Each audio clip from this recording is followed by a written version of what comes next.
করব ঝিঙে আর পটলের একটা অসাধারণ রেসিপি, আর অবশ্যই ইউনিক। তো তার জন্য দেখো, পটল এই রকম সাইজের করে কেটে নিয়েছি, সেমভাবে ঝিঙেও কেটে নিয়েছি। আর এখানে মুগ ডাল ভিজিয়ে সেটাকে নুন আর অল্প একটু হলুদ আর কাঁচা লঙ্কা দিয়ে বেটে নিয়ে সেটাকে বড়া করেছি।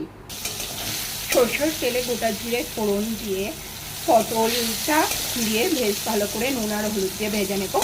দিয়ে এবার দিয়ে দেবো কেটে রাখা ঝিঙেটা। দেখো, ঝিঙেটা একটু নরম হয়ে গেলে নুন, মিষ্টি, হলুদ, জিরে গুঁড়ো দিয়ে ভাজা বড়াগুলো দিয়ে দেবো। পোস্ত বাটা, আর সেই পোস্তটা মানে পোস্ত বাটার যে বাটিটায় ছিল সেই বাটিটা ধুয়ে একটু জলও দিয়ে দিলাম, যাতে বড়াগুলো ওই জলে নরম হয়ে যায়। দেখো, ঝিঙে আর পটলের এই অসাধারণ ইউনিক রেসিপিটা একদম কিন্তু তৈরি। আর বুঝতেই পারছো বড়াগুলো কতটা সফট হয়ে গেছে। আমি আর একটু জল রেখেছি যাতে এই জলটা পরে এই বড়াগুলোর মধ্যে ঢুকে আরও সফট হয়ে যায়।